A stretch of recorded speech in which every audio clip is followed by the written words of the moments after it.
이 영상을 끝까지 보시면 단순히 다 노력이나 의지의 문제가 아니라 우리 뇌가 설계된 원리를 이용해 애쓰지 않고도 집중력을 3배 이상 끌어올리는 아주 구체적인 심리 트릭을 얻게 되실 거예요.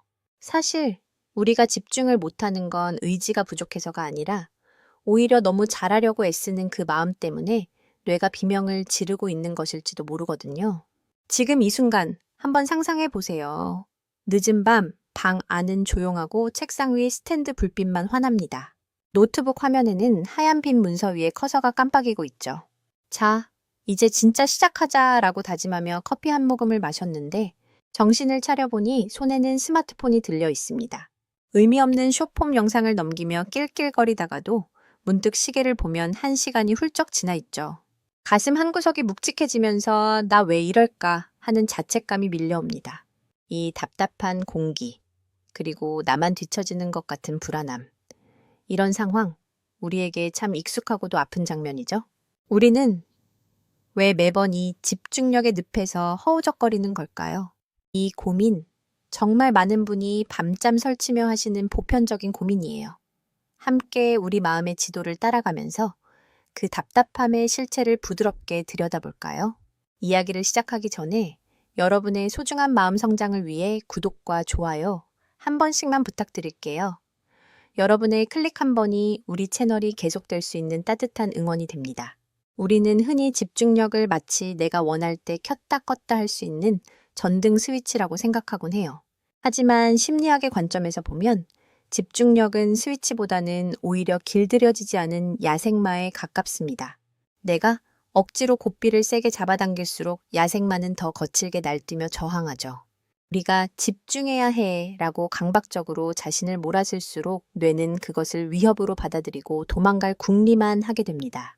여기서 집중력을 이해하는 아주 쉬운 비유를 하나 들어볼게요. 우리의 주의력은 어두운 방안을 비추는 손전등 빛과 같습니다.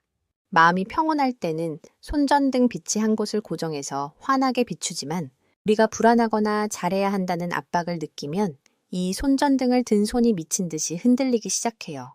빛이 흔들리니 눈앞의 책 글자도 모니터의 숫자도 제대로 보이지 않게 되는 거죠. 긍정 심리학의 대가 미하이 칙센트미하이는 이런 말을 했어요. 몰입은 삶이 고조되는 순간이며 자아가 사라지는 경험이다. 그는 집중이란 억지로 쥐어짜는 것이 아니라 내가 마주한 과제의 난이도와 나의 실력이 완벽한 균형을 이룰 때 자연스럽게 흘러나오는 에너지라고 설명합니다. 즉, 우리가 집중하지 못하는 건 내가 모자라서가 아니라 지금 하려는 일이 너무 버겁거나 반대로 너무 시시해서 우리 마음의 균형이 깨졌기 때문일 가능성이 커요. 그런데 여기서 흥미로운 점이 하나 있습니다.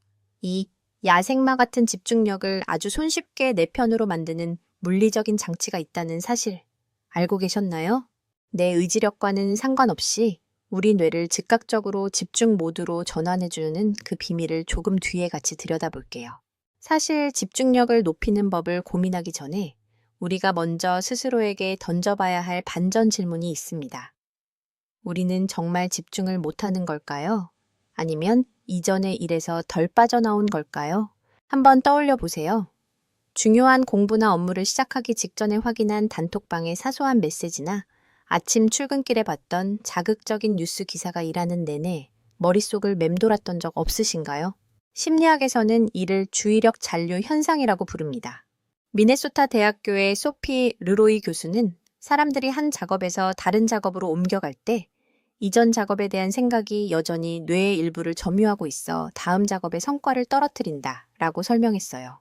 이건 마치 끈적끈적한 포스트잇이 뇌 속 여기저기에 붙어 있는 것과 같아요. 새 도화지에 그림을 그리려는데 이전 그림의 조각들이 여기저기 붙어 있어서 붓질이 자꾸 걸리는 셈이죠.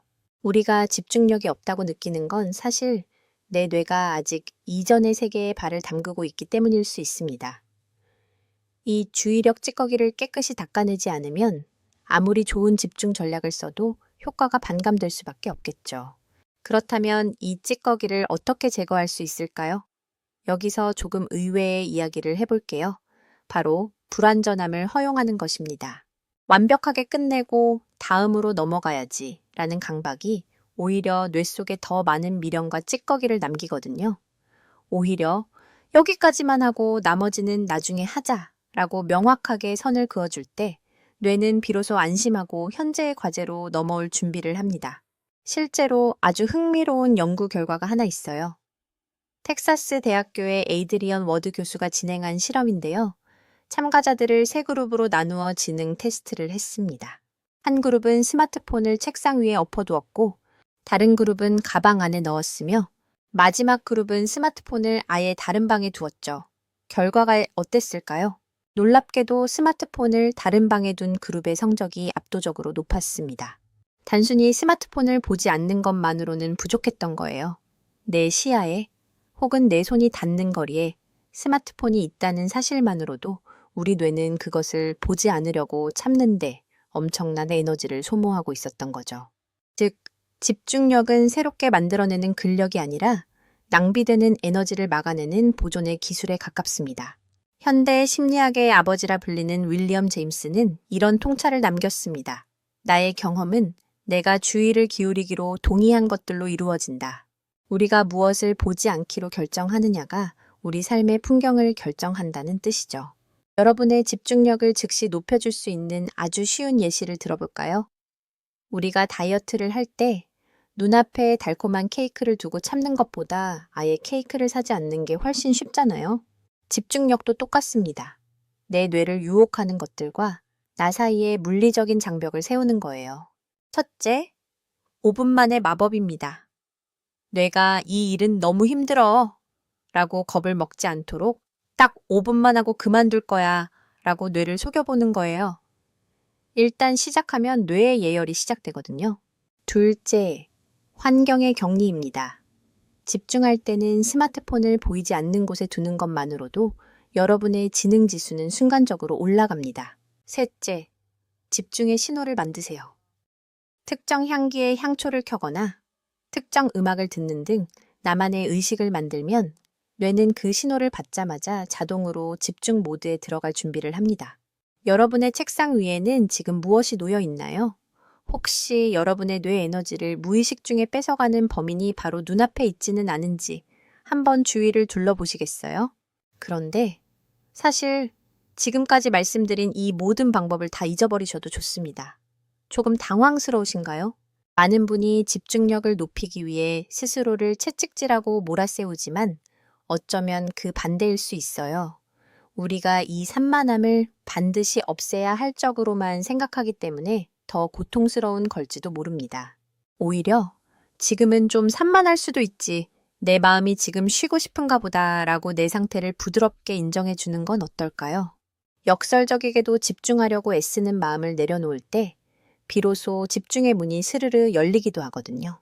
정신의학자 빅터 프랭클은 자극과 반응 사이에는 공간이 있다. 그 공간에서의 선택이 우리의 자유와 성장을 결정한다 라고 말했습니다. 산만해지는 마음이라는 자극이 왔을 때 곧바로 난 왜 이럴까 라는 자책의 반응으로 가지 말고 그 사이에 잠시 숨을 고를 수 있는 공간을 만들어 보는 건 어떨까요? 내가 지금 딴 생각을 하고 있네? 괜찮아. 다시 돌아오면 돼. 라고 나에게 말해주는 거예요. 여러분께 질문을 하나 드리고 싶어요. 여러분이 정말로 몰입하고 싶어 하는 그 일은 진심으로 여러분이 원하는 일인가요? 타인의 기대를 만족시키기 위해 억지로 나를 채찍질하고 있는 건 아닐까요? 어떤 선택이 정답인지는 아무도 모릅니다. 다만 여러분이 자신을 몰아세우기보다 따뜻하게 이해해 줄 때 여러분의 뇌는 비로소 가장 창의적이고 강력한 힘을 발휘할 준비를 마칠 것입니다. 너무 완벽하려고 하지 마세요. 때로는 조금 산만해도 남들보다 조금 늦어도 괜찮습니다. 그 모든 과정이 우리가 어른이 되어가는 소중한 연습이니까요. 오늘 이야기를 짧게 정리해 볼까요? 집중력은 억지로 쥐어짜는 의지가 아니라 뇌가 편안하게 일할 수 있는 환경을 만들어주는 배려입니다. 새로운 일을 시작하기 전에 마음의 포스트잇을 떼어내는 시간을 가지고 스마트폰처럼 에너지를 뺏는 것들을 잠시 멀리 치워두세요. 그리고 무엇보다 집중하지 못하는 나 자신을 너무 미워하지 마세요. 여러분은 오늘 어떤 순간에 가장 마음이 흔들리셨나요? 혹은 나만의 집중 비결이 있다면 댓글로 편하게 들려주세요. 여러분의 사소한 경험이 누군가에게는 오늘을 버틸 큰 힌트가 될 수 있습니다. 오늘도 마음의 지도를 그려가는 여러분을 진심으로 응원합니다. 지금까지 어른 연습이었습니다.